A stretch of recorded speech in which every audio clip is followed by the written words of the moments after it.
ഇപ്പോൾ പാർട്ടിയെ നിയന്ത്രിക്കുന്നത് ഒരു വിദേശ വ്യവസായിയാണ്. വിദേശ വ്യവസായിയുടെ പണം വാങ്ങിയിട്ട് ആ പണം കൊണ്ടാണ് ഇപ്പോൾ ഇവർ പ്രവർത്തനം നടത്തുന്നത്.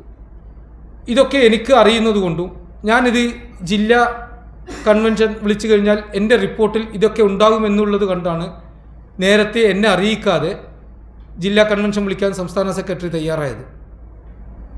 ഈ വിദേശ വ്യവസായി എന്ന് പറയുന്നത് നേരത്തെ പാർട്ടിക്കാരനാണെങ്കിലും ഇപ്പോൾ അദ്ദേഹം പാർട്ടിയായിട്ട് ഒരു ബന്ധവുമില്ലാത്ത ആളാണ്.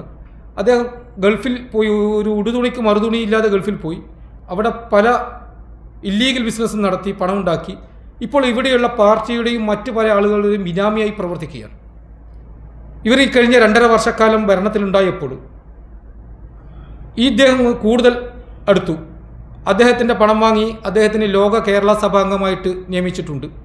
പാർട്ടിക്ക് വേണ്ടി IMCC എന്ന ലേബിളിൽ മറ്റ് പല GCC രാജ്യങ്ങളിലും പ്രവർത്തിക്കുന്ന ഒരുപാട് പ്രവർത്തകരുണ്ട്. അവരൊക്കെ തടഞ്ഞിട്ടാണ് ഈ ബിസിനസ്സുകാരനെ അവിടെ കയറ്റിയിരുത്താൻ തയ്യാറായത്.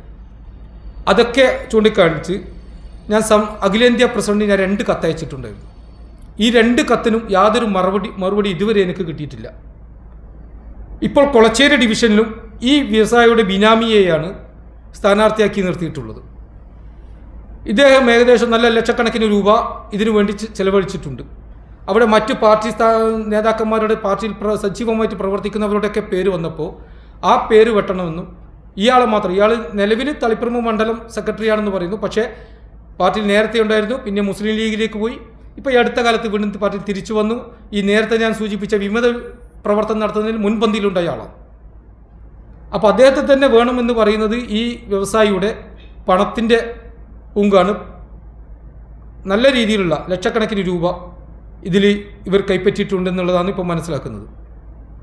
ഈ വിവരം വെച്ച് ഞാൻ LDFന് ഇത് ബാധിക്കുമെന്നും ഇത് LDF മറ്റ് സ്ഥാനാർത്ഥികൾക്ക് കൂടി ബാധിക്കുമെന്നും ആവശ്യപ്പെട്ട് LDF കൺവീനർക്ക് ഞാനൊരു കത്ത് നൽകി. ആ കത്തിൻ്റെ അടിസ്ഥാനത്തിലാണ് ഇവരെന്നെ പുറത്താക്കിയത് എന്നാണ് ഞാൻ മനസ്സിലാക്കുന്നത്. പക്ഷേ ഇങ്ങനെ പുറത്താക്കാൻ പാർട്ടിയുടെ ഭരണഘടനയാണിത്. ഇന്ത്യൻ നാഷണൽ ലീഗിൻ്റെ 96 അംഗീകരിച്ച ഭരണഘടനയാണിത്. ഈ ഭരണഘടന പ്രകാരം സംസ്ഥാന ജനറൽ സെക്രട്ടറിക്കോ ജില്ലാ സെക്രട്ടറിക്കോ ഒരാളെ ഒരു അംഗത്തെ പുറത്താക്കാനുള്ള അധികാരമില്ല.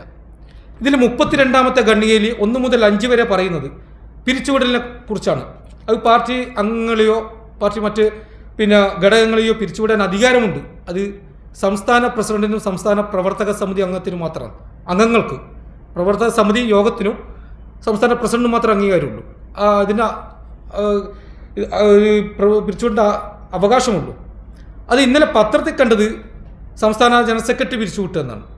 അതിന് അധികാരമില്ലെന്ന് പറഞ്ഞപ്പോൾ ഇന്നലെ ഉച്ചയ്ക്ക് ശേഷം വാട്സപ്പിൽ ഒരു ലെറ്റർ ഹെഡ് വെച്ചിട്ട് ഒരു മെസ്സേജ് ഇറങ്ങിയിട്ടുണ്ട്. എന്നെ പാർട്ടിയിൽ നിന്ന് പ്രാഥമിക അംഗത്തിൽ നിന്ന് പിരിച്ചുവിടുക. പക്ഷെ അതിൽ ഒപ്പുവെച്ചിരിക്കുന്നത് ജില്ലാ ജനറൽ സെക്രട്ടറിയാണ്. പാർട്ടിയുടെ മിനിമം ഭരണഘടന പോലും അറിയാത്ത ആളുകളാണ് ഇന്ന് തലപ്പത്തിരിക്കുന്നത് എന്നുള്ളതാണ് ഇതിൽ ഏറ്റവും വലിയ അത്ഭുതം. അതിനും വലിയ അതിശയകരമെന്ന് വെച്ചാൽ ഈ ഭരണഘടന ഉണ്ടാക്കുന്നതിൽ ഇതിൻ്റെ സബ് കമ്മിറ്റി അംഗമാണ് കാസിം ഇരിക്കൂർ എന്ന് പറഞ്ഞ ഇന്നത്തെ ജനറൽ സെക്രട്ടറി.